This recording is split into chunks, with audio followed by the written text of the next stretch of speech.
Panevėžio mokyklos sulaukė geros naujienos. Jos aprūpinamos naujais kompiuteriais, baldais, šiuolaikinė mokymo įranga skirta mokytojų kabinetams bei bibliotekoms. Iš viso bus atnaujinta 14 miesto ir 5 rajono bendrojo lavinimo mokyklos. Geresnės sąlygos bendrajam lavinimui sudaromos pasitelkus 2007–2013 metų ES struktūrinių fondų lėšas. ES lėšomis pasinaudojo Panevėžio Aušros vidurinė mokykla, kurioje atnaujintos mokytojų darbo vietos, kabinetai praturtinti nauja mokymo įranga. Mūsų mokykla šiais metais yra įsijungusi į mokyklų modernizavimo projektą.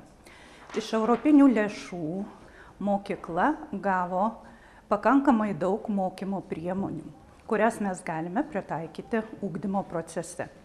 Tai būtų interaktyvi lenta, 4 nešiojami kompiuteriai, taip pat 8 baldų komplektai, kur yra sukurtos mokytojų darbo vietos. Mūsų mokykla jau antrus metus stengiasi aktyviai diegti informacinės technologijas pamokose.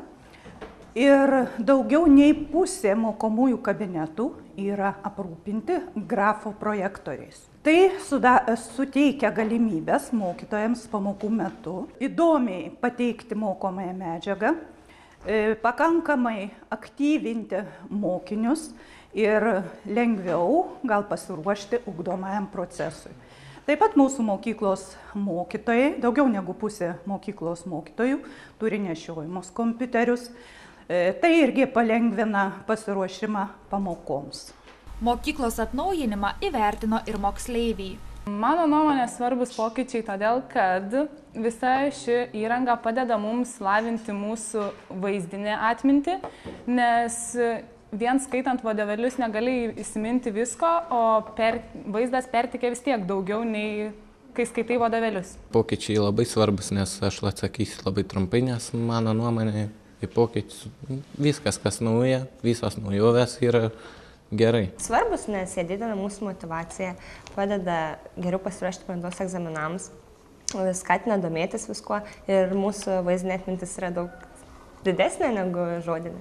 Šiuo metu yra vykdomi net 4 ES fondų finansuojami projektai, kurių metu siekiama gerinti vaikų ugdymo ir mokytojų darbo sąlygas. Projekte bendrojo lavinimo mokyklų modernizavimas dalyvauja net 454 šalies mokyklos, tai yra kone kas 3 šalies mokykla.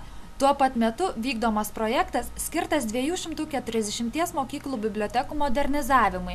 Mažiausiai kelios dešimtis mokyklų baldus ir įrangą jau gavo. Dar vieno projekto metu daugiau nei 400 mokyklų technologijų, meninio ugdymo ir gamtos mokslų kabinetams bus nupirktos mokymo priemonės, kompiuteriai, instrumentai, staklės. ES paramos sulaukia ir suaugusiųjų švietimo institucijos. 19 tokių įstaigų bus renovuojamos patalpos. Iš viso Lietuvos bendrojo lavinimo ir profesinių mokyklų modernizavimui ir ugdymo sąlygų gerinimui iš sanglaudos skatinimo veiksmų programos lėšų bei valstybės biudžeto skirta daugiau nei 145 milijonai litų. Ši suma jau paskirstyta pagal švietimo ir mokslo ministerijos administruojamas priemones.